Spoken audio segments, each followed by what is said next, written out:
আমরা বিশ্বাস করি না মুসা আলাইহিস সালাম আল্লাহর নবী, ঈসা আলাইহিস সালাম আল্লাহর নবী, দাউদ সুলাইমান সবাই আল্লাহর নবী এবং মুহাম্মদ সাল্লাল্লাহু আলাইহি ওয়াসাল্লাম আল্লাহর নবী, কিন্তু ওরা বিশ্বাস করে না যে মুহাম্মদ সাল্লাল্লাহু আলাইহি ওয়াসাল্লাম আল্লাহর নবী। আমরা কিন্তু সমস্ত নবীদেরকে বিশ্বাস করছি, বলেন আল্লাহু আকবার। তো এখন দেখেন, এই একাত্মতা পোষণ করার জন্যে আমরা কিন্তু প্রথম কেবলা ছিল আমাদের কোন দিকে? বাইতুল মাকদিসের দিকে। যখন ইহুদিরা মুহাম্মদ সাল্লাল্লাহু আলাইহি ওয়াসাল্লামকে দেখেও চিনল না, মদিনায় পেয়েও তার দ্বীন ইসলাম কবুল করলো না, তাকে শেষ নবী বলে স্বীকার করলো না, তখন আল্লাহ রাব্বুল আলামিন নবী সাল্লাল্লাহু আলাইহি ওয়াসাল্লামকে বললেন, তোমার চেহারা এখন ঘুরিয়ে নাও কাবার দিকে, বলেন সুবহানাল্লাহ। এই যে রমজান মাসে আমরা নতুন একটা দিক পেলাম, নতুন এক কেবলা পেলাম, নতুন একটা জাতি গঠন করলাম, আল্লাহু আকবার। রমজান মাস শুধু রোজা দেয় নাই, একটা জাতির ঐক্য দিয়েছে, বলেন সুবহানাল্লাহ। এই কথাটা অনেকে বলে না। রমজানে রোজা ফরজ হয়েছে, পাশাপাশি একটা নতুন জাতির উত্থান ঘটেছে। তার নাম কোন জাতি? মুসলিম জাতি। যে জাতি সমস্ত নবীদেরকে আল্লাহর নবী বলে স্বীকার করে। ইব্রাহিম আলাইহিস সালাম আল্লাহর নবী, আমরা তাও স্বীকার করি। দাউদ সুলাইমান মুসা ঈসা সবাই আল্লাহর নবী, আমরা স্বীকার করি। তাওরাত জাবুর ইনজিল সমস্ত কিতাব আল্লাহ নাজিল করেছেন, আমরা স্বীকার করি। তবে আমরা বিশ্বাস করি এই কিতাব এবং রাসূলগণ একটা নির্দিষ্ট সময় নির্দিষ্ট গোত্রের জন্য প্রযোজ্য ছিলেন। যখন মানুষ সেই আসমানি কিতাব বিকৃত করা শুরু করেছিল, আল্লাহ পাক নতুন কিতাব নাজিল করেছেন। এরই ধারাবাহিকতায় আল্লাহ পাক সর্বশেষ নবী মুহাম্মদুর রাসূলুল্লাহ সাল্লাল্লাহু আলাইহি ওয়াসাল্লামকে শেষ নবী করেছেন, যার পরে আর কোনো নবী নাই। এবং তার কাছে নাজিল করেছেন আল কোরআন। এই কোরআনের পরেও কোনো কিতাব নাই। এই যে একটা ইস্যু চলে মাঝে মাঝে, কিছু মানুষ আল্লাহর নবীর পরে নবুয়ত দাবি করে না, করে কি না? আপনারা মনে করেন যে এটা হচ্ছে একটা ধর্মতাত্ত্বিক ইস্যু, অনেকেই এটা মনে করে, বেশিরভাগ মানুষই মনে করে এটা একটা রিলিজিয়াস ইস্যু, তাই না? ধর্মতাত্ত্বিক ইস্যু। আসলে এটা একটা জিও পলিটিক্যাল ইস্যু, এটা একটা ভূ রাজনৈতিক ইস্যু। এটা শুধু ধর্মতাত্ত্বিক ইস্যু নয়। এই যে কয়দিন আগে মারামারি হলো না, আমরা তো অনেক খতমে নবুয়ত নিয়ে অনেক কথা বলছি না? আমরা তো বিশ্বাস করি মুহাম্মদ সাল্লাল্লাহু আলাইহি ওয়াসাল্লাম সর্বশেষ নবী, তারপরে কোনো নবী নেই। কিন্তু ভণ্ড নবী আসবে 30 জন। কতজন? বাংলাদেশে এই পাঞ্জাবকে কেন্দ্র করে এই যে ইংরেজ আমলে যে ঘটনাগুলো ঘটেছে, পাঞ্জাবি একজন মায়ের সন্তান বলেছে আমি মাহদি, আমি ঈসা, পরে বলেছে সেই নাকি নবী, নাউজুবিল্লাহ। তো এই ঘটনাটাকে আপনারা মনে করেন, বেশিরভাগ মানুষ মনে করেন যে এটা হচ্ছে একটা ধর্মতাত্ত্বিক ইস্যু। আসলে এই বিষয়টা হচ্ছে একটা জিও পলিটিক্যাল ইস্যু, ভূ রাজনৈতিক ইস্যু। এটার মধ্য দিয়ে একটা পলিটিক্স চলছে, সূক্ষ্ম পলিটিক্স। কেন একটা মানুষ এই দাবি করার সাহস পাবে একটা মুসলিম উম্মার মধ্যে, একটা মুসলিম সমাজের মধ্যে এরকম দাবি করার সাহস পাবে? কি একটা এলাকায় মনে করেন সবাই খাস পর্দা করে, ওখানে একটা মেয়ে কি একদম বিকিনি পরে বের হওয়ার সাহস পাবে? যখন সাহস পাবে তখন বুঝতে হবে ওর পিছনে অনেক শক্তিধর কোনো শক্তির হাত আছে, আদারওয়াইজ সে তো সাহস পেত না। বুঝতে পারছেন না কথা? এখানে মনে করি কেউই মাদক সেবন করে না, সবাই মাশাআল্লাহ মুত্তাকি মানুষ। ওপেনে একজন মানুষ মদের বোতল খুলে মদ খাওয়া শুরু করল। এই সাহসটা যে পেল, নিশ্চয়ই এর পিছনে কোনো শক্তি আছে, হয় শয়তানি আছে, অথবা না হয় তার কোনো ইকোনমিক পাওয়ার আছে, না হলে কোনো জিও পলিটিক্যাল শক্তি আছে। এই ইস্যুটা শুধুমাত্র ধর্মতাত্ত্বিক ইস্যু নয়, এর পিছনে একটা পুরো ভূ রাজনৈতিক ইস্যু আছে। এটা বুঝবে কারা? যারা ফিদির, যারা শেষ জামানার ফিদির, যারা শুধু বাইরের চোখ দিয়ে দেখে না, যারা ভিতরের চোখ দিয়ে দেখতে পারে। আমার কথা কঠিন মনে হচ্ছে কি? যারা শুধু বাইরের চোখ দিয়ে দেখে না, ভিতরের চোখ দিয়েও দেখতে পারে, এরা বুঝতে পারবে ইনশাআল্লাহ। অনেক সময় অমুসলিম ভাইয়েরাও ভিতরের চোখ দিয়ে দেখা শুরু করেছে এখন। হ্যাঁ, কোনো কোনো ক্ষেত্রে মুসলিমরাই ভিতরের চোখ দিয়ে দেখতে পাচ্ছে না, অমুসলিমরা দেখতে পাচ্ছে। কারণ আমাদের ভেতরটা তো এখন মানে করাপ্টেড হয়ে গেছে। অহংকার, রিয়া, গীবত, তমত, হিংসা, বিদ্বেষ, আমাদের কলব তো মরে শেষ। কলব মরে গেলে ভিতরের চোখ দিয়ে আমরা দেখবো কিভাবে? আল্লাহ রাব্বুল আলামিন আমাদের সবাইকে ভিতরের চোখ জিন্দা করার তৌফিক দান। তো প্রিয় ভাইরা, রমজান মাসে শুধু রোজা ফরজ হয়নি, সর্বপ্রথম যেটা হয়েছে কেবলা পরিবর্তন করে দেয়া হয়েছে। কেবলা পরিবর্তন মানে কি? কেবলা পরিবর্তন মানে হচ্ছে একটা নতুন জাতিগত উত্থান, বলি আল্লাহু আকবার। এরপরে আমরা আর পিছনে ফিরে তাকাই নাই। ইহুদিরা মুহাম্মদ সাল্লাল্লাহু আলাইহি ওয়াসাল্লামকে স্বীকার করলো কিনা ভ্রুক্ষেপও করতে যায় নাই। আমরা আমাদের গতিতে এগিয়ে গেছি। মাত্র 10 থেকে 12 বছরের মধ্যেই, 12 বছর না, মাত্র 8 থেকে 10 বছরের মধ্যেই যেই মক্কা থেকে আমরা বিতাড়িত হয়ে মদিনায় গিয়েছিলাম, সেই মক্কা আবার দখল করেছি আলহামদুলিল্লাহ। শুধু সেই মক্কাই নয়, ওই মক্কা থেকে আমরা প্রায় অর্ধেক বিশ্ব শাসন করেছি আলহামদুলিল্লাহ। কেবলা পরিবর্তন মানে নতুন এক জাতির উত্থান। আমরা কি রমজানে জাতিগত উত্থান দেখতে পারবো ইনশাল্লাহ? তো একটা জাতি কখন উন্নতি করবে? যখন জাতির জনগণ ভিতর থেকে মুত্তাকি হবে, আমরা ভিতর থেকে নামাজি হব, আল্লাহওয়ালা হব, আমানতদার হব, সৎ হব, আমরা হারাম ছেড়ে দিব, দুর্নীতি ছেড়ে দিব, অন্যের ক্ষতি করব না, একটা সম্প্রীতির সমাজ করব, তখন না আমরা ইনশাল্লাহ উত্থান করবো, নাকি ভাই? যদি আমরা একে অপরের সাথে হানাহানি, মারামারি, কাটাকাটি করে হিংসা, বিদ্বেষ, গীবত, তহমত, হারাম খাই, বাপে কম দেই, দুর্নীতি করি, অন্যের ক্ষতি করি, হ্যাঁ, হত্যা, রাহাজানি, চিন্তা, এগুলোতে লিপ্ত থাকি, করতে পারবে ভাই? সবচেয়ে বড় কথা, যদি আমরা জ্ঞান অর্জন না করি, আমরা কি উন্নতি করতে পারবো? শুধু কি অর্থ দিয়ে উন্নতি করা যায়? উন্নতির মানদণ্ড কি বলেন তো? জ্ঞান। জ্ঞান উন্নতির মানদণ্ড কি? জ্ঞান। জ্ঞান ছাড়া উন্নতি নাই। শুধু টাকা দিয়ে উন্নতি করা যায়? যায় না। আল্লাহ রাব্বুল আলামিন আমাদের সবাইকে দ্বীনের জ্ঞান অর্জন করার তৌফিক দান করুন। তো রমজানের প্রথম কি পেয়েছেন? কেবলা পরিবর্তন। এবার রমজানের সওমকে ফরজ করা হয়েছে, পুরো মাস সওম রাখবেন। আল্লাহু আকবার, পুরো মাস। এবং এই মাসে আল্লাহ রাব্বুল আলামিন আরেকটা জিনিস মুসলিমদেরকে দিয়েছিলেন, সেটা হলো, খুব খেয়াল করে দেখবেন, এই যে কোরআন খুলবেন, দেখবেন পরপর 3 পৃষ্ঠায় 3টা আয়াত আছে, ব্যাক টু ব্যাক 3 পৃষ্ঠায় 3টা আয়াত। একটা, কুতিবা আলাইকুমুল কিসাস, তোমাদের উপর কিসাসকে ফরজ করা হলো। কিসাস কি? ওই যে কেউ হত্যা করলে ইসলামিক কোর্ট তাকে হত্যা করবে, কেউ কারো চোখ তুলে ফেলেছে, ইসলামিক কোর্ট তারও চোখ তুলে ফেলবে, কেউ কারো হাত কেটেছে, ইসলামিক কোর্ট তারও হাত কেটে ফেলবে। মানে চোখের বদলে চোখ, হাতের বদলে হাত, জানের বদলে জান, এটাকে বলা হয় কি? কিসাস। দেখবেন কোরআনে সূরা বাকারায় পরপর 3 পৃষ্ঠায় 3টা কুতিবা আলাইকুম আছে, 3 পৃষ্ঠায় 3টা কুতিবা আলাইকুম, মানে ফরজ করা হলো। এক, কুতিবা আলাইকুমুল কিসাস, তোমাদের উপর কিসাসকে ফরজ করা হলো। আর আল্লাহ পাক বলছেন, তোমরা যদি এই কিসাসটা করতে থাকো, এর মধ্যে জীবন নিহিত আছে, তোমরা বুঝতে পারছো না। কারণ একজন খুনি মানুষকে আপনি যদি এক্সেস দেন সমাজে চলার, ও আরো 10টা খুন করবে কিনা?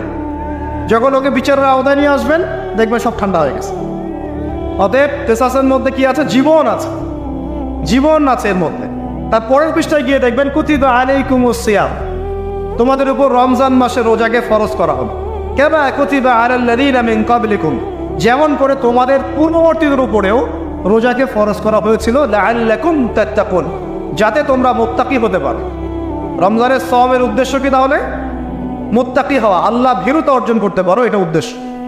ঠিক তার পরের পৃষ্ঠায় গিয়ে দেখবেন, কুতিবা আলাইকুমুল কিতাল আছে, তোমাদের উপরে যুদ্ধকে ফরজ করা হয়েছে, এটাও আছে দেখবেন। ঠিক এই কারণেই রমজান মাসে বদরের যুদ্ধ সংঘটিত হয়েছে, বলেন আল্লাহু আকবার। এই যে দ্বিতীয় হিজরি কথা বলছি, এই দ্বিতীয় হিজরিতেই কেবলা চেঞ্জ করা হয়েছে, দ্বিতীয় হিজরিতেই রমজানের সওম ফরজ করা হয়েছে, দ্বিতীয় হিজরিতেই বদরের যুদ্ধও হয়েছে। সুবহানাল্লাহ, 3টার মধ্যে মিল পাচ্ছেন? এই 3টাই কোরআনের পরপর 3 পৃষ্ঠা আছে। কুতিবা আলাইকুমুল কিসাস, কুতিবা আলাইকুমুস সিয়াম, কুতিবা আলাইকুমুল কিতাল, এটার মধ্যে একটা মিল আছে না? তার মানে রমজান মাস আমাদেরকে শেখাবে একটা জাতিগত ঐক্য, রমজান মাস শেখাবে কোরআনকে সময় দেয়া, কোরআনের হক আদায় করা, রমজান মাস শেখাবে আমাদেরকে অন্যায়ের বিরুদ্ধে প্রতিবাদ করা। কারণ এখানে আবু জেহেল অন্যায় করেছিল না, নাকি মুসলিমরা অন্যায় করেছে? আবু জেহেলের বাহিনী ছিল বদর যুদ্ধের এই প্রান্তে, আর মুসলিম বাহিনী এই প্রান্তে।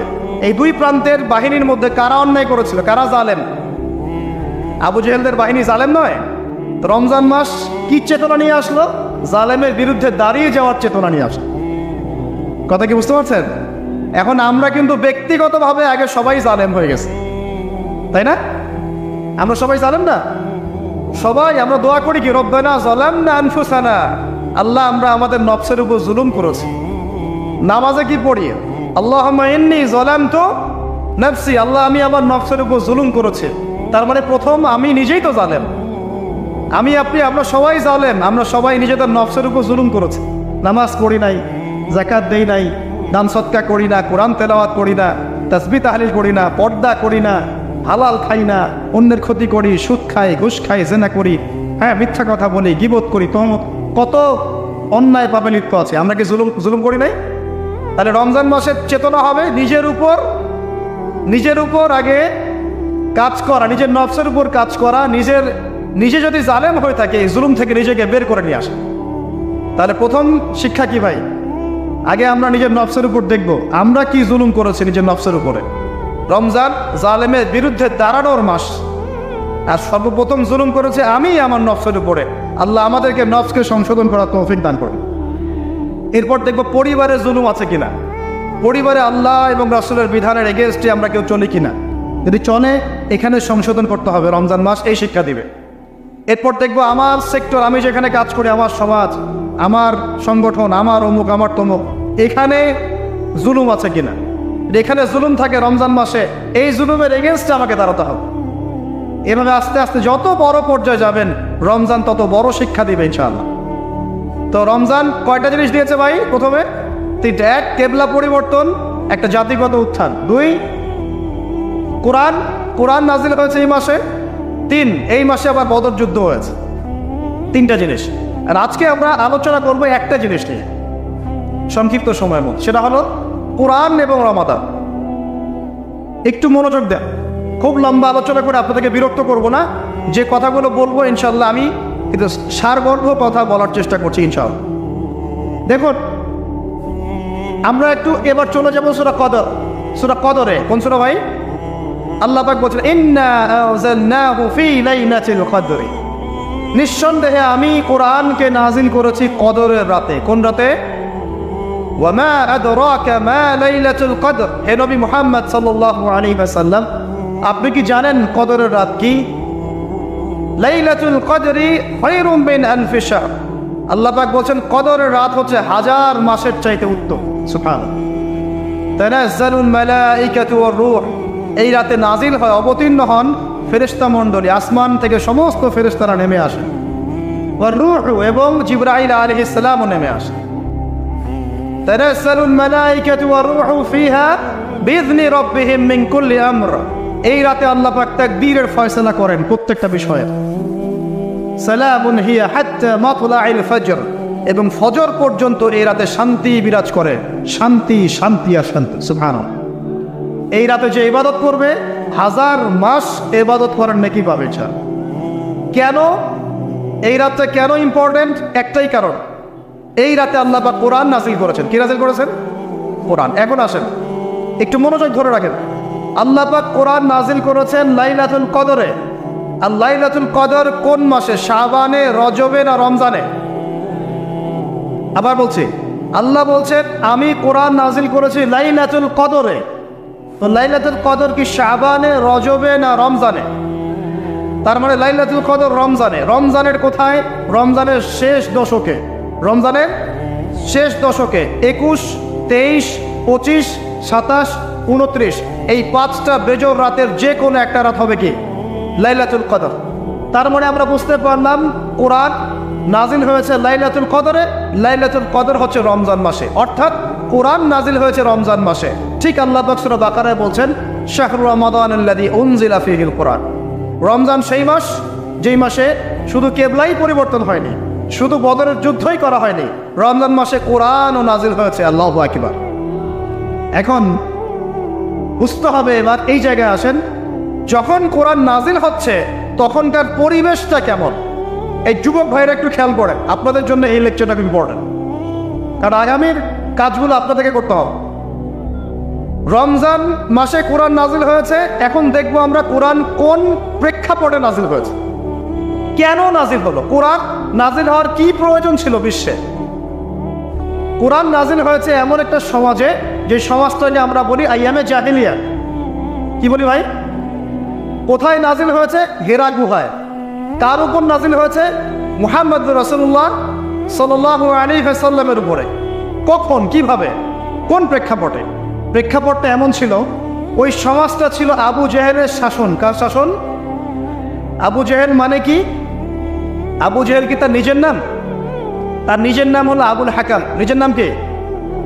আবুল হাকাম মানে কি? আবুল হাকাম মানে জ্ঞানের পিতা। সোজা বাংলা ভাষায় বললে আবুল হাকাম মানে বুদ্ধিজীবী। আবুল হাকাম মানে কি? আমাদের সমাজে বুদ্ধিজীবীর অভাব আছে। টকশো মাথায় ফেলছে, একদম টকশোর পর টকশো, টকশোর পর টকশো, খালি বক বক বক বক বক বক, কাজের কাজ কিছুই নাই। কথা যতটুকু, কাজ তার চেয়ে অল্প। এত কথা, সুবহানাল্লাহ। মানে পৃথিবীর সব জ্ঞানী মানুষ এখানেই আছে। ভাবনা এমন, পৃথিবীর যত জ্ঞানী মানুষ আল্লাহ পাক এখানেই নাজিল করছেন। আবুল হাকাম, তার নাম আবুল হাকাম, জ্ঞানের পিতা। তার নাম আবুল হাকাম। তাহলে এখন বলেন, আবু জেহেলের নাম আবুল হাকাম, তো এখন আমরা ওকে আবু জেহেল বলে ডাকি কেন? বলেন দেখি। ও কোন জ্ঞান অর্জন করে নাই? কোন জ্ঞান চেনে নাই? যখন কোরআন নাজিল হচ্ছে এবং রাসূল সুন্নাহ দিয়ে দাওয়াতি কাজ করছেন, ইসলামের প্রচার করছেন, ও ইসলামের এই আলো চিনতে পারে নাই বলেই তার নাম আবু জেহেল। সে অনেক বস্তুবাদী জ্ঞানী ছিল ঠিকই, সে সমরবিদ্যা জানতো, অর্থনীতি জানতো, সে কূটনীতি জানতো, সে রাষ্ট্র পরিচালনার জ্ঞান জানতো, সে দারুন নাদওয়া পরিচালনা করত, সে ব্যবসা করতে পারত, সে কি জানতো না? কেন তাকে আবু জাহেল বলছি? কারণ সে কোরআন সুন্নাহর জাজল্যমান সত্যটাকে ডিনাই করেছে, এই কারণ। এরকম লোক আমাদের সমাজে আছে কি না? শুধু আমাদের সমাজে না, এরকম লোক দিয়ে এখনকার বিশ্বটাই ভর্তি। এখনকার বিশ্বে আবু জেহেল দিয়ে ভর্তি সব। অর্থনীতি, জিওপলিটিক্স, ভূরাজনৈতিক প্রেক্ষাপট, philosophy, science, arts, commerce, medical science, engineering, এমন কোনো জ্ঞান নেই যে তার জানা নাই। কিন্তু কোরআন এবং সুন্নাহর জ্ঞানে মিসকিন, সত্য চিন্তা মিসকিন। ওযু করতে পারে না, গোসল করতে পারে না, নামাজের ফরজ ওয়াজিব জানে না, সুন্নত মুস্তাহাব বোঝে না, কোরআন তেলাওয়াতও করতে পারে না। একটা আয়াত তেলাওয়াত করতে দাঁত ভেঙে যাচ্ছে একেবারে। একটা আয়াত তেলাওয়াত করতে, ওলামায়ে কেরামের সামনে বসলে একটা আয়াত তেলাওয়াত করতে 10টা ভুল বের করা যাবে। দিনের বেসিক জ্ঞান অর্জন করতে পারে না। আবু জেহেল কাকে বলে? এই ধরনের মানুষকে আবু জেহেল বলে। আবু জেহেল কাকে বলে? কন্টেন্ট বানা দিয়ে দিও অনলাইনে। আবু জেহেল কাকে বলে? আবু জেহেলের সংজ্ঞা কি? আর আবু জেহেলের যুগে কি ছিল ভাই? আবু জেহেলের যুগে অনেকদিন বলেছি, মেজর 5টা সমস্যা ছিল। কয়টা? মেজর 5টা। মাইনর সমস্যা অনেক, মেজর 5টা। এক, আবু জেহেলের যুগের বেশিরভাগ মানুষ শিরক করতো। কি করতো ভাই? লাত, উজ্জা, হবল, মানাত, এইসব মূর্তির পূজা করতো। এখন হয়তো মুসলিম সমাজে এটা নাই ঠিকই, কিন্তু মুসলিমরা এখন কবর মাজার পূজায় শুরু করেছে। করে নাই? মুসলিমরাও এখন নেক্সট শুরুতে ধোকা খাচ্ছে। শিরিক তো আমাদের সমাজে চলছে। শিরিক কি কেন আমি লেকচার দিয়েছি, দেখবেন মুসলিম সমাজে কত শিরিক চলছে। রাস্তাঘাটে উঠতে বসতে পেপার পত্রিকা খুললেই শিরিক। পেপার খুলবেন, রাশিফল, সিংহ রাশি, কন্যা রাশি, দিনটা কেমন যাবে বিশ্বাস করলেই মোশরেক হয়ে যাবে। রাস্তার পাশে টিয়া পাখি দিয়ে ভাগ্য পরীক্ষা করছে, হাতটা দেখে দেন তো ভাই কি আছে, বললেই শিরক হয়ে যাবে। আন্টি বিক্রি করছে, আন্টি পড়লে রোগ ভালো হবে, হাতে দিল রোগ ভালো হবে এই উদ্দেশ্যে, মুশরিক। হাতে দিয়েছে রোগ ভালো হবে, আবার ডায়াবেটিস ভালো হয়ে যাবে, বিসমিল্লাহ, ব্যাস মুশরিক, নাউজুবিল্লাহ। এই আকীদা নিয়ে পড়লেই মুশরিক। মুসলিম সমাজে অহরহ শিরক আছে। বাসায় মা বোন যারা আছে অনেকেই দেখা যায় চুল আশ্রয় চিরুনি পরে গেলে বলে আজকে মেহমান আসবে। কি আসবে আজকে? মেহমান আসবে আজকে, বললেই শিরক। বাসা থেকে বের হচ্ছেন, আপনার পাঞ্জাবিটা একটু আটকে গেছে, আপনার স্ত্রী বলছে একটু বসে যান, অমঙ্গল হতে পারে, বসেন, বাস মুশরিক, শিরক হয়ে গেল। মুসলিম সমাজে রন্ধ্র শিরক। এখন আবু জেহেলের যুগে শিরক ছিল। এগুলো বলতে থাকলে এটা নিয়ে আলোচনা করতে হবে। আলোচনার টপিক আমার আজকে অন্যরকম। আবু জেহেলের যুগে কি ছিল ভাই? শিরক ছিল। সমাজে রন্ধ্রে শিরক ছিল। এখনকার সমাজেও শিরক আছে। তারা লা ইলাহা ইল্লাল্লাহ না পড়ে শিরক করতো, আমরা পড়েও শিরক করি। আল্লাহ পাক আমাদের সবাইকে শিরকের পাপ থেকে হেফাজত করুন বলি আমি। এই একটা পাপ যদি কেউ না করে ইনশাল্লাহ সে জান্নাতে যাবে। যতই পাপ করুক না কেন, জেনা করেছে, মদ খেয়েছে, মিথ্যা বলেছে, অনেক কিছু করেছে, শুধু শিরকের পাপ করে নাই, আল্লাহ তাকে মাফ করে দিবেন ইনশাআল্লাহ। বিশ্বাস করলেন না কথাটা? নবীজি বলেছেন এই উম্মতের যে কোনো ব্যক্তি যতই পাপ করুক না কেন, আল্লাহ পাক সমস্ত পাপ মাফ করতে পারেন, কিন্তু শিরকের গুনাহ আল্লাহ পাক মাফ করবেন। তওবা করে যদি মারা না যায় মাফ করবেন না। একটা এক্সাম্পল দিয়ে বোঝাচ্ছি, তাহলে ক্লিয়ার হয়ে যাবে। মনে করেন কেউ একজন জেনা করেছে, তওবা করার সুযোগ হয় নাই, মারা গেছে, নাউযুবিল্লাহ। এখন আল্লাহ পাক কিয়ামতের মাঠে এই জেনার পাপটা মাফ করে দিতে পারেন, যদিও সে তওবা করে নাই। আল্লাহ পাক এই পাপটাও মাফ করতে পারেন। কিন্তু একজন ব্যক্তি শিরক করেছে, তওবা করে নাই, কিন্তু এই অবস্থায় যদি কাল কিয়ামতের মাঠে আল্লাহর সাথে সাক্ষাৎ করে, আল্লাহ তার গুনাহ মাফ করবে না। এই শিরক আর অন্য পাপের এই হলো পার্থক্য। তাহলে সবচেয়ে কোন বিষয়টা থেকে আমাদের বেঁচে থাকা উচিত ভাই? শিরক কি ও কেন, একটা বই পাওয়া যায়, কিনে নেবেন।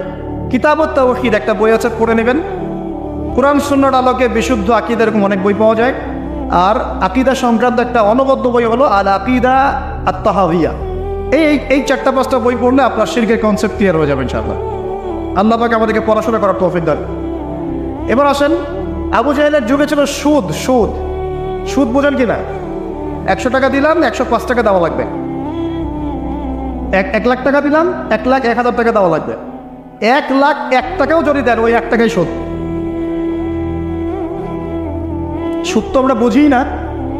এখন তো পেপার মানির মধ্যেও সুদ আছে, ইলেকট্রনিক মানির মধ্যেও সুদ আছে। সামনে একটা আসবে অচিরেই ক্রিপ্টোকারেন্সি, বিটকয়েন, ওটার মধ্যেও সুদ থাকবে। সুদ ভিত্তিক ইকোনমিক সিস্টেম দিয়ে পুরো বিশ্বটাকে অক্টোপাসের মতো একদম পেঁচে ধরা হয়েছে। মানে এটা যদি ওয়ার্ল্ড হয়, এটাকে চেপে ধরছে, এভাবে সুদ দিয়ে এভাবে চেপে ধরছে। আপনি বেরিয়ে হইতে পারবেন না এখান থেকে, বের হতে পারবেন না এখান থেকে। যারা যে মার্শাল আর্ট প্র্যাকটিস করে, ওরা জানে কিছু লক আছে, লক মানে যখন 1-on-1 ব্যাটেল হয় রিংয়ে, যারা বক্সিং খেলে, মার্শাল আর্ট জানে, রেসলিং খেলে, এরা কিছু লক করতে পারে। লক মানে কিছু মারবে না আপনাকে, জাস্ট লক করে রেখে দিয়ে নড়তে পারবেন না, বুঝছেন? তো এরকম লক করে রেখে দিছে পুরো বিশ্ব থেকে। এখন সুদ, বেরোতে পারবেন না আপনি। বের হতে পারবেন কোথায়? যদি মনে করেন আপনি খুব এই যে গ্রামে বাস করছেন, এখানে সমাজের লেনদেন করেন না, নিজে চাষবাস করে নিজে খান, তখন আপনি হয়তো বেঁচে থাকতে পারবেন। মার্কেটে গেলেই সুদে পড়তে হবে আপনাকে। এটা কি পসিবল? একা একা থাকা সম্ভব? অতএব সমাজে থাকতেই হবে। এখন সমাধান কি? ফাত্তাকুল্লাহ মাস্তাতা'তুম, সাধ্য মতো আল্লাহকে ভয় করেন, সাধ্য মতো আল্লাহকে ভয় করেন। ইচ্ছা করে সুদের সাথে সম্পৃক্ত হবেন না। যদি অনিচ্ছাকৃতভাবে সুদের অর্থ চলে আসে, যদি জানেন এটা সুদের, ছেড়ে দেন, এটা ছেড়ে দেন। ওইটাতে পাবলিক টয়লেট নির্মাণ করে দেন, তাও খায়েন না আল্লাহর ওয়াস্তে। কারণ নবীজি বলেছেন সাল্লাল্লাহু আলাইহি ওয়াসাল্লাম, 1 দিরহাম যে ব্যক্তি সুদ খায়, সে যেন 36 বার জেনা করলো। এটা সহিহ বুখারীর হাদিস, উলামায়ে কেরাম জানেন। যে ব্যক্তি 1 দিরহাম সুদ খেয়েছে, সে যেন 36 বার জেনা করেছে। একবার জেনা করেছে, আপনি জানেন, কথার কথা বললাম যে কারো পরিবারের কোনো এক মেয়ে বা ছেলে জেনা করে ফেলেছে, নাউযুবিল্লাহ, আপনি ধরা পড়েছে এলাকার মধ্যে, মানুষ তাকে কি সম্মানের চোখে দেখে? ভবিষ্যতে সে যত ভালোই হয়ে যাক না কেন, ওর ঘরে বিয়ে দেওয়ার সময় মানুষ 1000 বার চিন্তা করবে, তাই না? বিষয়টা মনে করেন একটা মেয়ে জেনা করে ফেলেছে, আল্লাহ না করুক, নাউযুবিল্লাহ, এটা জানাজানি হয়ে গেছে, ওর ঘরে কি বিয়ের প্রস্তাব আসবে পরে? যদি ভালো হয়ে যায় তাও আসা খুব ডিফিকাল্ট। আল্লাহর মুমিন কোনো বান্দা যদি চিন্তা করে, আচ্ছা আগে পাপ করেছিল, মাফ চেয়েছে, তওবা ইস্তেগফার করেছে, আমি তাকে বিয়ে করব, সেটা আলাদা বিষয়। কিন্তু স্বাভাবিকভাবে কিন্তু সমাজ এটাকে গ্রহণ করে না। একটা জেনার ক্ষেত্রে আমরা এইভাবে মানুষকে দেখি, আর 1 দিরহাম সুদের বিনিময়ে আপনি 36 বার জেনা করছেন।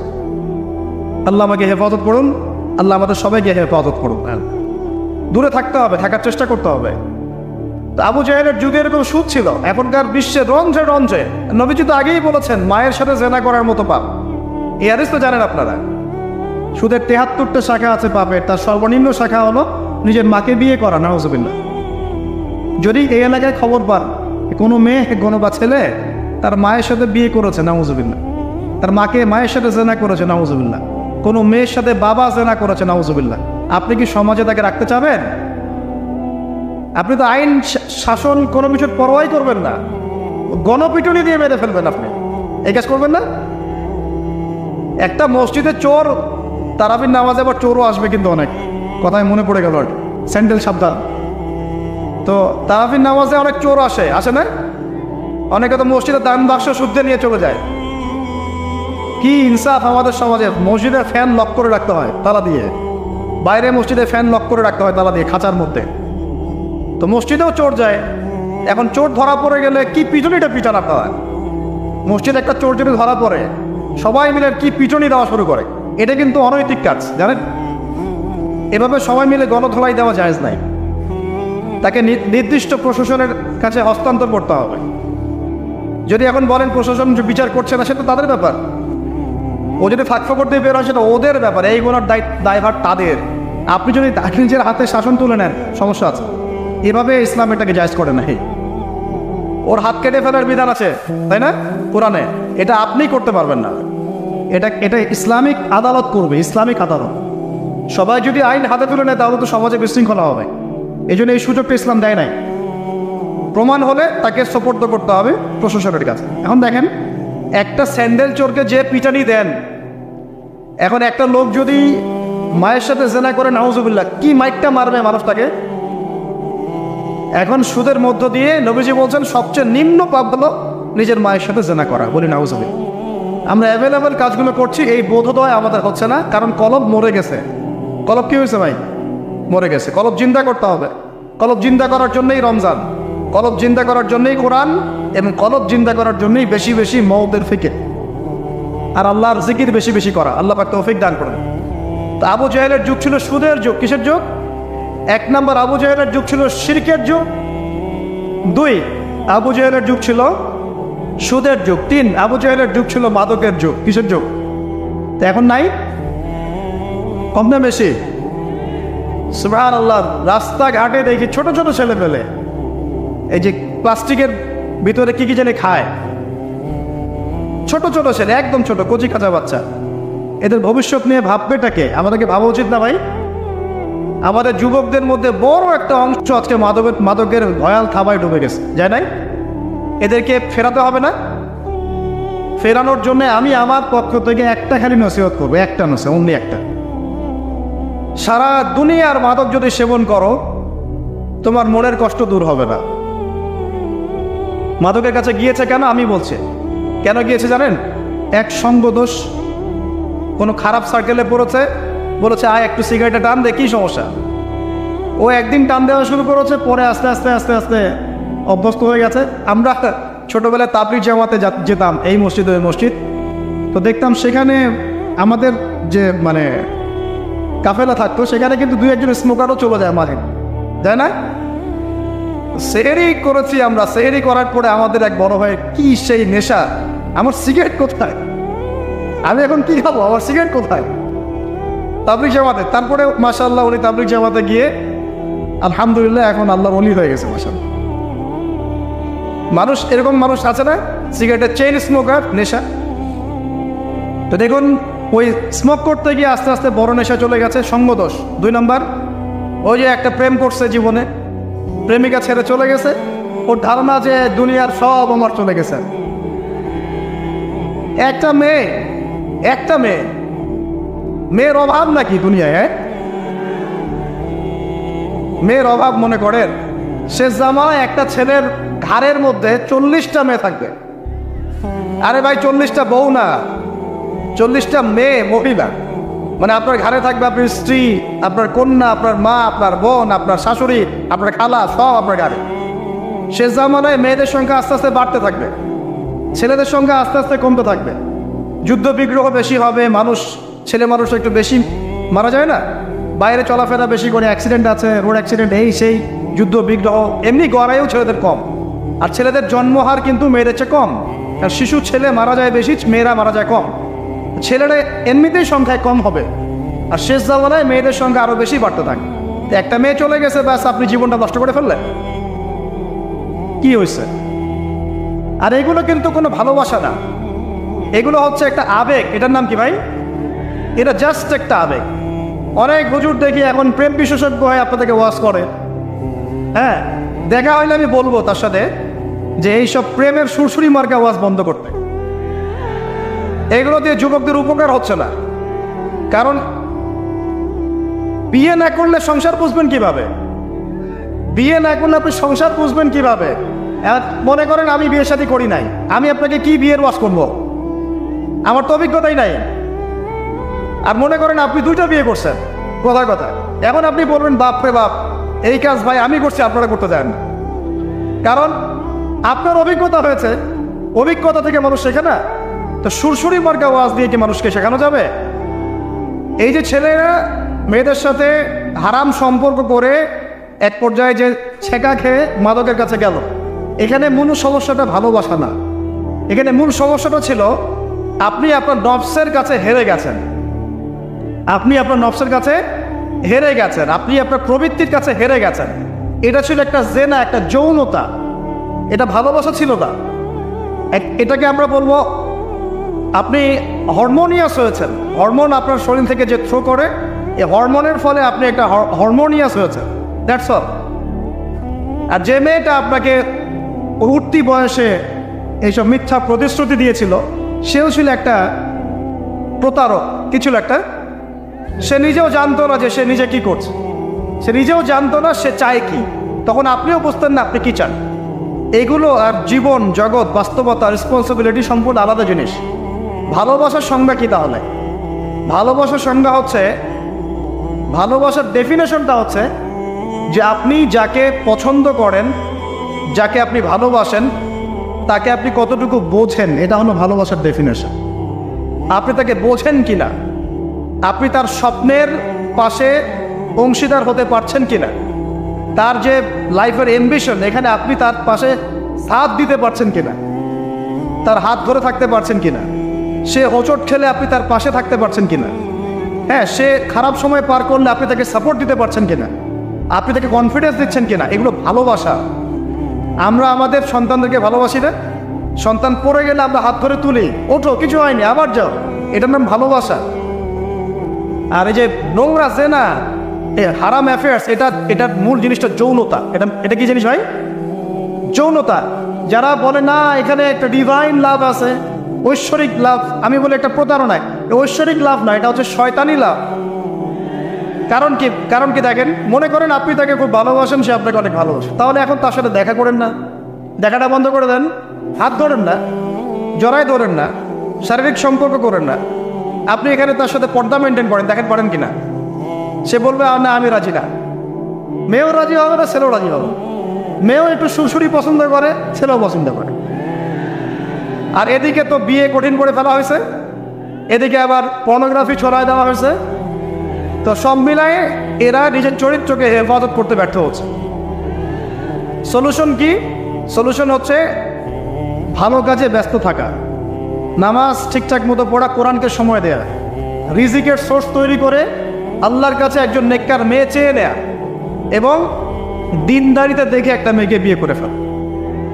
বিয়ে করবেন জাস্ট যখন আপনি কবুল বলবেন আল্লাহ পাকের কালিমাকে সাক্ষী রেখে, আপনি ফিল করবেন যে তখনই আপনার পক্ষ থেকে এই অপরিচিত একটা মানুষের প্রতি আপনার একটা মহব্বত তৈরি হয়ে যাবে।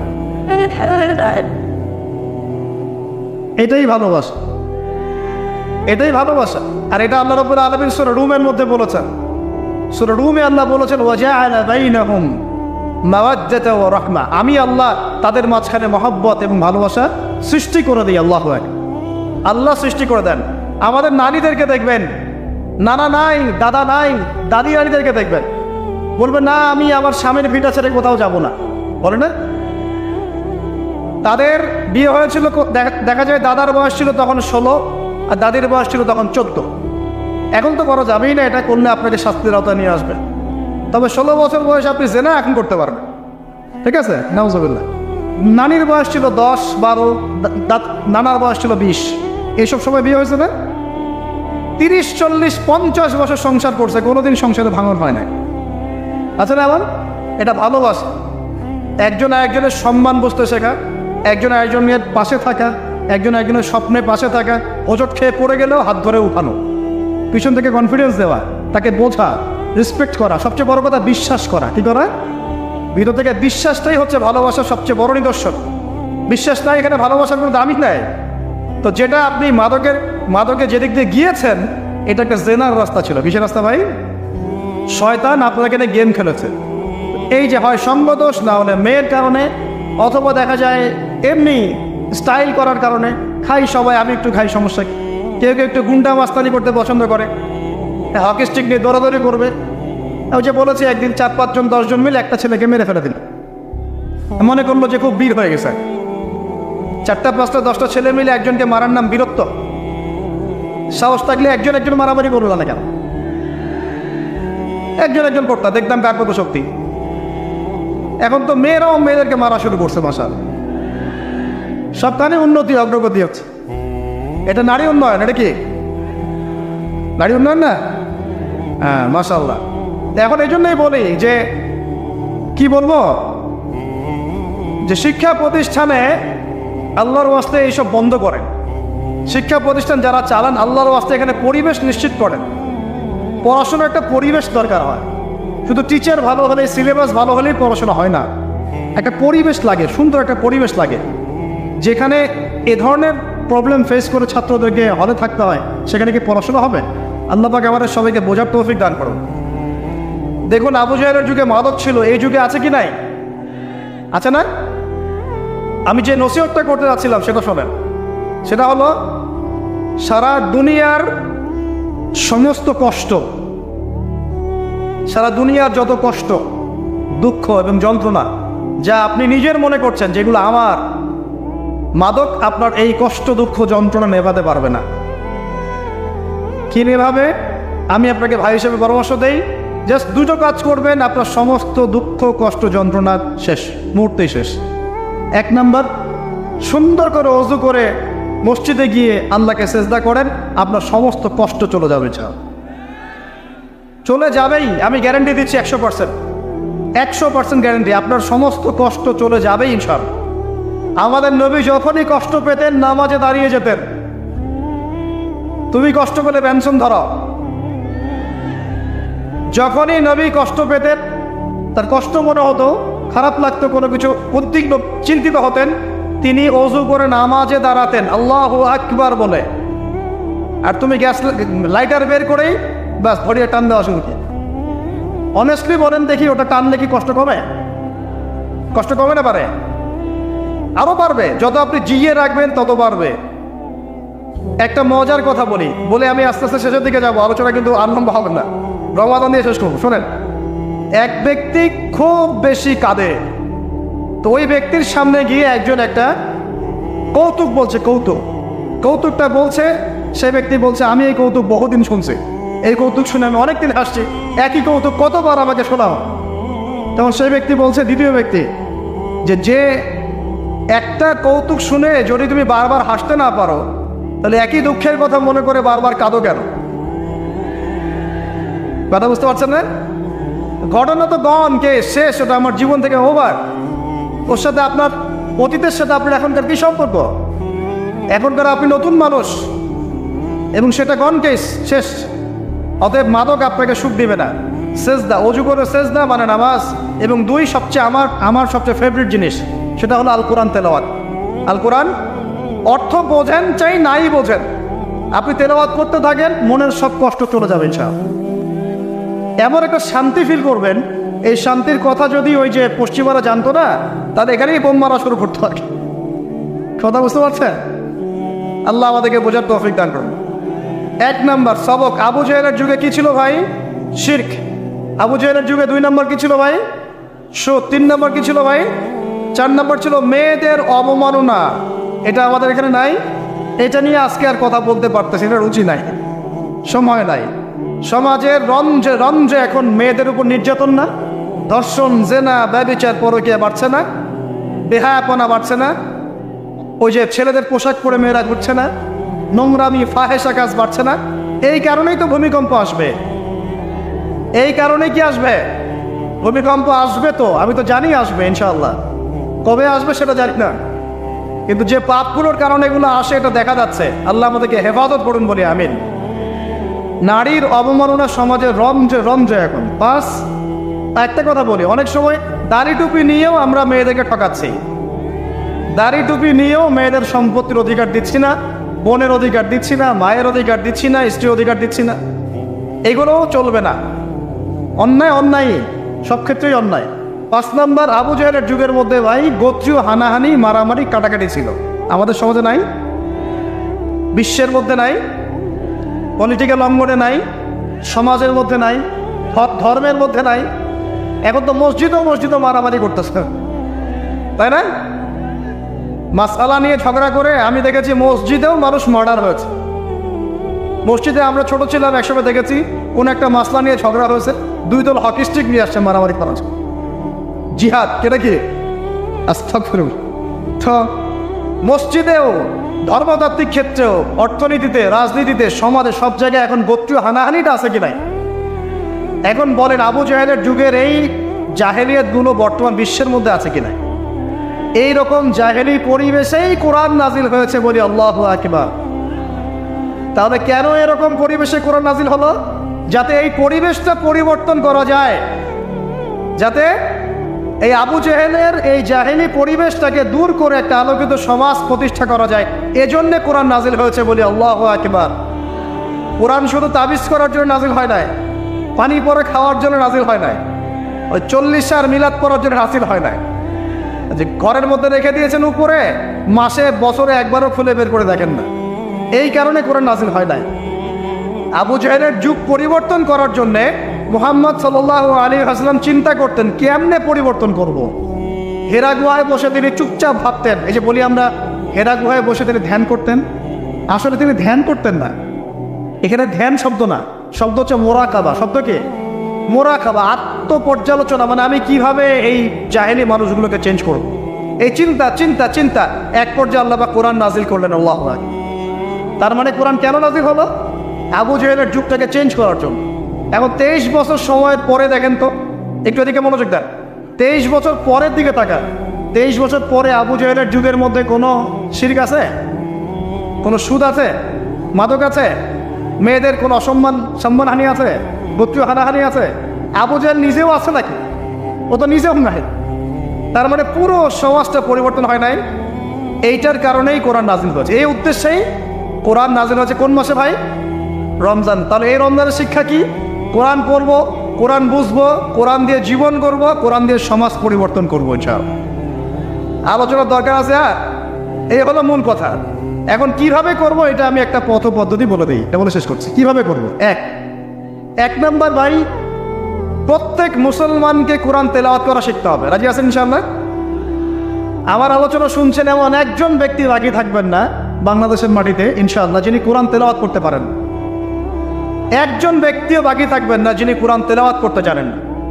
আল্লাহ পাক আমাদের সমস্ত দিনী ভাই বোনদেরকে, আমাদের রাজনীতিবিদ, আমাদের প্রশাসনের কর্মকর্তা, আমাদের সমাজের নেতা, অর্থনৈতিক নেতা, আমাদের যুবক যুবতী, কিশোর কিশোরী, তরুণ তরুণী, সবাইকে আল্লাহ পাক কোরআন তেলাওয়াত করার তৌফিক দান। সবাই আমাদের ভাই না? এই পুরো দেশ আমাদের না? জাতি আমাদের না? আমরা কি কেউ কারো শত্রু? আমরা সবার জন্য দোয়া করবো ইনশাআল্লাহ। আল্লাহ পাক সবাইকে কোরআন তেলাওয়াত করার তৌফিক দান করুন। সমাজ পরিবর্তন করতে চান, কোরআন তেলাওয়াত করতে পারেন না, এই ভণ্ডামি চলবে না, এই ভণ্ডামি চলবে না। আল্লাহর ওয়াস্তে আল্লাহকে সাক্ষী রেখে বলেন এই রমজানে আমরা কোরআন তেলাওয়াত করা শিখবো ইনশাআল্লাহ। আর রমজান মাসে কোরআন নাজিল হয়েছে, এই মাসের হক আমি আদায় করবো ইনশাআল্লাহ। 2 নাম্বার, কোরআন অবশ্যই কিছু অংশ মুখস্থ করতে হবে। কিছু অংশ বলতে 1টা সূরা, 5টা সূরা, 10টা সূরা, 1 পারা, 2 পারা, 3 পারা, পারলে পুরো কোরআন। নামাজ পড়তে কয়টা সূরা লাগে? 10টা সূরা হলে নামাজ পড়া যায় না? 5টা সূরা হলে নামাজ পড়া যায় না? আমরা সারা জীবনে যে বাংলা, ইংরেজি, অঙ্ক, গণিত, সমাজ, বিজ্ঞান, ধর্ম পড়ে শেষ করলাম, হ্যাঁ? তো কোরআনের যদি একটা পারা মুখস্থ করতে না পারি, আমরা কোন মুখ আল্লাহর কাছে দেখাবো বলেন তো দেখি? আমাদের এই চেহারাটা নবীকে দেখাতে হবে না? দেখাতে হবে। কিন্তু হাউজে কাউসারে নবী দাঁড়িয়ে থাকবেন, আমরা কিন্তু সামনে যাব, এই মুখ নিয়ে যাবো, ইয়া রাসূলুল্লাহ আমি কোনোদিন কোরআন পড়ি নাই, ইয়া রাসূলুল্লাহ আমার পেটে বোম মারলে সূরা ফাতিহা বলতে পারি না, এই মুখ নিয়ে যাব? আমরা এই মুখ নিয়ে যাবো না ইনশাআল্লাহ। আমরা এমন মুখ নিয়ে যাব, ইয়া রাসূলুল্লাহ আমি আমার সারা জীবন খাটিয়ে দিয়েছি কোরআনের দাওয়াতে, কোরআনের প্রতিষ্ঠায়, কোরআনের সংগ্রামে, কোরআন সমাজে বাস্তবায়নের জন্য ইনশাআল্লাহ। এই মুখ নিয়ে যাবো ইনশাআল্লাহ তাআলা। এবং কোরআন আমার কলিজার মধ্যে আছে, বইয়ের পৃষ্ঠার দরকারই নাই, কোরআন কলিজার মধ্যে থাকবে, হিফজ থাকবে ইনশাআল্লাহ। 1 পারা করে হিফজ করতে পারবো না ইনশাআল্লাহ ভাই? অল্প একটু টার্গেট দিলাম, সবাই মিনিমাম 1 পারা কোরআন তেলাওয়াত করব প্রত্যেক দিন ইনশাআল্লাহ। আর এক পারা কোরআন হিফজ করবো ইনশাল্লাহ এই রমজানে। রাজি আছি ইনশাল্লাহ? এক পারা বলতে 30তম পারা। আম্মা ইয়াতাসাআলুন এখান থেকে নিয়ে মিনাল জিন্নাতি ওয়ান নাস 37টা সূরা। কয়টা সূরা ভাই? ডেইলি একটা করে করলেই হয়ে যাবে ইনশাআল্লাহ। পারা যাবে ইনশাআল্লাহ? আল্লাহ পাক তৌফিক এনায়েত করুন, বলি আমিন। মন থেকে দোয়া করে আল্লাহ পাক যুবক ভাইদেরকে কবুল করুন। শয়তান 3টা ধোকা দিবে। কয়টা? এটা দিবেই। আমি ওয়াজ করে যাই, বাসায় যান, তারপরে শুরু, শয়তান চলে আসবে। খুল যা সিমের মতো আর কি। শয়তান আসবে, এসে বলবে এক নাম্বার বলবে আমি তো অনেক জানি, কোরআন অনেক তেলাওয়াত করেছি, শিখেছি, নুরানি কোর্স করেছি, তারপরে কি বৈজ্ঞানিক পদ্ধতি শিখেছি, কবি মাদ্রাসায় পড়েছি, এই সেই, আমি কোরআনের অনেক জানি ভাই, আমার জানার দরকার নাই। শয়তান প্রথম এটা দিবে আপনাকে। মনে রাখবেন, জ্ঞানের কোনো শেষ নাই, জানার কোনো শেষ নাই। এখন আমার কাছে মনে হয় ইসলামের আমি 10% জ্ঞানও এখন অর্জন করতে পারি নাই।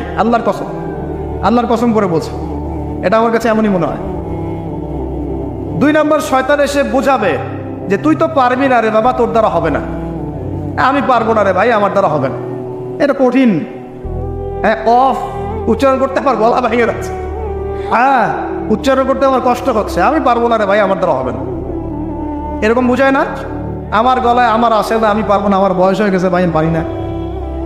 এটা শয়তান বোঝায় আপনাকে। আপনি পারবেন ইনশাল্লাহ, আপনিই পারবেন ইনশাআল্লাহ তাআলা। 3 নম্বরটা মারাত্মক, এটা যুবকদেরকে বেশি বোঝায়। সেটা হলো, আরে এত তাড়াহুড়োর কি আছে, এখন অনেক সময় পড়ে আছে, পরে শিখে নিব। আগে কেবল বিয়েটা তো করি, বাচ্চা কাচ্চা হোক, একটা বাড়ি করি, শেষ বয়সে গিয়ে শিখবো, হজ করবো, উমরা করবো, চিল্লা নিব, কোরআন তেলাওয়াত করবো। শয়তান শিখায় না, এগুলো বোঝায় না। যুবক ভাই, এই ধোকায় পড়ে বহু যুবক কবরে চলে গেছে অলরেডি। এই ধোকায় পড়ে বহু মানুষ এখন কবরবাসী হয়েছে। তারা আল্লাহর কাছে প্রতি মুহূর্তে একটাই কথা বলে, রব্বানা আবসারনা ওয়া সামি'না ফারজি'না না'মাল সালিহান ইন্না মুকিনুন। হে আল্লাহ, আমরা আজকে দেখতে পারছি, পরকাল আমরা দেখেছি, পরকাল শুনেছি, বুঝেছি। আল্লাহ, তুমি আমাদেরকে একটা বার খালি দুনিয়ায় ফেরত দাও, না'মাল সালিহান, আমরা সৎ কাজ করে আবার ফিরে আসবো। সব সময় বলতে আছে পরকালবাসী, এখন সব সময় বলতে আছে। আল্লাহ ফিরাই দিবে, ব্যাস এতটুকু মনে রাখেন। শয়তান এই 3টা ধোঁকা দিবে। আল্লাহ আপনাকে বোঝার তৌফিক দান। 1 নম্বর কথা করছি ভাই, রমজানে কোরআন নাজিল হয়েছে, এই কোরআনের হক আদায় করবো ইনশাআল্লাহ। কোরআন রমজান মাসে কেন নাজিল হলো? আবু জাহেলের যুগ পরিবর্তনের জন্য। আর আবু জাহেলের যুগ একদিনে পরিবর্তন হয় নাই, নবীজি 23 বছর লেগেছে। একা একা করেন নাই, সাহাবীদেরকে নিয়ে করেছেন। কথা কি বুঝতে পারছেন, ধরতে পারছেন? এরপরে কি কি কাজ করেছেন বলে এই বাস্তবতায় এসেছেন। 1 নম্বর, তারা কোরআন পড়া শিখেছেন। আমরা সবাই কোরআন পড়া শিখবো ইনশাআল্লাহ। 2, কোরআনের একটা ন্যূনতম অংশ আমাকে হিফজ করতেই হবে, আল্লাহ তৌফিক দান করুন। 3 নম্বরটা সবচেয়ে ইম্পর্টেন্ট, সেটা হলো কোরআনের অর্থ অবশ্যই বুঝতে হবে ইনশাআল্লাহ। এটা নিয়ে তো অনেকে তর্ক করেছে আমার সাথে গত বছর। আমি এখনো বলছি, কোরআনের অর্থ যদি না বোঝে কেউ, কোরআনের পরিপূর্ণ হক আদায় কখনোই হবে না। এটা আমার মন্তব্য। আপনার পোষালে আপনি মানেন, না পোষালে না মানেন। আপনার যদি পোষায় আমার বক্তব্য গ্রহণ করেন, না পোষায় না গ্রহণ করেন। কোরআনের হক যদি আদায় করতে হয়, কোরআনের হক আদায় করতে হয়, কোরআনের হকটা যদি আদায় করতে হয়, অর্থ অবশ্যই বুঝতে হবে। কোনো অবস্থাতেই কোরআনের অর্থ বোঝা ছাড়া আপনি কোরআন বুঝতেই পারবেন না, মানতেই পারবেন, সম্ভব না। আমি একটা অনেক এক্সাম্পল দিয়েছি এর আগের লেকচারগুলোতে, একটা খালি বলছি আপনাকে। মনে করেন আমি আপনার সামনে একটা আয়াত তেলাওয়াত করলাম, বিসমিল্লাহির রহমানির রহিম, আনহাকুমুত তাকাসুর হাত্তা যুরতুমুল মাকাবির কাল্লা সাওফা তা'লামুন সুম্মা কাল্লা সাওফা তা'লামুন কাল্লা লাউ তা'লামুনা ইলমাল ইয়াকিন লাতারাউন্নাল জাহিম সুম্মা লাতারাউন্নাহা আইনাল ইয়াকিন সুম্মা লাতুসআলুন্না ইয়াওমাইযিন আনিন নাঈম। আমাকে অর্থ বলেন, কি বুঝলেন এই সূরা থেকে? আপনি কি বুঝলেন? আব্দুল্লাহ ভাই কি বুঝলেন? আব্দুর রহমান ভাই কি বুঝলেন? আপনি বুঝছেন তেলাওয়াতটা সুন্দর ছিল, হুজুর সুর দিয়ে বলে না, এমনি এমনি বলেছে। আর যদি সুর করে পড়তাম, সুরটা শুনে বলতেন সুরটা ভালো ছিল, আপনি এতটুকু হেদায়েত পেয়েছেন। কিন্তু যে ব্যক্তি, এখানে যারা মাদ্রাসার ছাত্র উলামায়ে কেরাম যারা আছেন, তারা এই আয়াতের গভীরে ঢুকে এর শিক্ষাটা নিতে পেরেছে। যখনই আমি তেলাওয়াত করেছি, আনহাকুমুত তাকাসুর হাত্তা যুরতুমুল মাকাবির যে কোরআনের অর্থ জানে তার কলিজার মধ্যে একটা ধাক্কা লেগে যায়। এখন জিজ্ঞেস করে দেখেন, আল্লাহ পাক বলেছেন প্রাচুর্যের মোহ তোমাদেরকে মহাচ্ছন্ন করে রেখেছে। দুনিয়ার এই প্রাচুর্যের মোহ তোমরা এর মধ্যে ডুবে গেছো, মহাচ্ছন্ন করে রেখেছে। যতক্ষণ না তোমরা কবরে যাচ্ছ, কখনো নয়, শীঘ্রই তোমরা জানতে পারবা। অপেক্ষা করো, শীঘ্রই জানতে পারবা। তোমাদেরকে অবশ্যই জাহান্নাম দেখানো হবে এবং কিয়ামতের মাঠে অবশ্যই তোমাদেরকে নিয়ামত সম্পর্কে জিজ্ঞেস করা হবে। যে এই অর্থটা বুঝলো, জানলো, তার তার কলিজার মধ্যে কোরআনের মর্মটা নাজিল হয়ে গেল না? সে কোরআনের হকটা কি বেশি আদায় করলো না আপনার চাইতে? সে কোরআনের শিক্ষা অর্জন করতে পারলো না? এখন এই আয়াতের উপরে আমল করলেই তো তার জীবন সফল। এখন বলেন, অর্থ বোঝার দরকার আছে কি নাই? এভাবে প্রতিটা আয়াত যে ব্যক্তি জানে, সে তার জীবনটাকে সুন্দর করে গোছাতে পারবে না? সে দুনিয়া আখিরাতে সফল হবে না আমি হব? নিঃসন্দেহে সে ব্যক্তি সফল হবে যে কোরআনের এবং সুন্নাহর অর্থ জানে এবং বোঝে, আমল করে। আল্লাহ পাক আমাদের সবাইকে কোরআনের অর্থ বোঝার তৌফিক দান। এখন প্রশ্ন হচ্ছে কিভাবে বুঝবেন? মাদ্রাসায় পড়তে পারলে আপনি অটোমেটিকলি বুঝে যাবেন, তবে অনেক মাদ্রাসাতে পড়েও কিন্তু অনেকে অর্থ বোঝে না, এমনও আছে কিন্তু মানুষ। এটা তাদের সমস্যা, মাদ্রাসার সমস্যা না। মাদ্রাসায় পড়ানো হয় ঠিকই, ওই যে ফাঁকিবাজ স্টুডেন্ট থাকে কিছু। আবার অনেকে জেনারেল লাইন থেকে পড়েও কিন্তু অর্থ বুঝতে পারে, সুযোগ আছে। আল্লাহ পাক এটা খাস করে দেন নাই কিছু মানুষের জন্য, এটা সবার জন্য কোরআন। এখন পদ্ধতি কি? আরবি ব্যাকরণ শিখতে হয়, আরবি ভাষা জানতে হয় এবং ক্লাসিক্যাল মাদ্রাসার কিছু কিতাব পড়তে হবে। এগুলো যদি পড়তে না পারেন, কমপক্ষে একটা বিশুদ্ধ তাফসীর বাসায় কিনে রমজান মাসে পড়া শুরু করেন। তাফসীর ইবনে কাসির নাম শুনেছেন? বাসায় কিনেন। মারিফুল কোরআন নাম শুনেছেন? বাসায় কিনেন। তাফসীরে জালালাইন নাম শুনেছেন? বাসায় কিনেন। কিনে পার ডে আপনি 10টা করে আয়াত পড়া শুরু করেন অর্থসহ। ইনশাআল্লাহ 1 বছরের মধ্যে আপনি কোরআনের অর্থ বুঝে ফেলবেন। বুঝে না ফেলেন, আপনার ধারণা হবে কোরআনে কি লেখা আছে, একটা ধারণা হবে যে কোরআনে কি আছে। আপনি কোরআন সম্পর্কে অজ্ঞ এবং অন্ধ থাকবেন না। আল্লাহ পাক আমাদের সবাইকে কোরআনের হক আদায় করার তৌফিক দান। এরপরে কাজ হচ্ছে কোরআনের আদেশগুলো মেনে চলা। কোরআনে আল্লাহ যত আদেশ দিয়েছেন সবগুলো মেনে চলা, একই সাথে আল্লাহ যত নিষেধ করেছেন নিষেধগুলোকে বর্জন করা। এই কাজগুলো করার পর আমরা যখন কোরআনের দাওয়াত মানুষের কাছে পৌঁছে দিব, ইনশাআল্লাহ আবু জেহেলের সমাজ পরিবর্তন হয়ে মুহাম্মদ সাল্লাল্লাহু আলাইহি ওয়াসাল্লামের সমাজ হবে যা। এই কারণেই রমজান মাসে কোরআন নাজিল হয়েছে। কোরআন আমাদের সামনে আছে, রমাদান আমাদের সামনে আছে।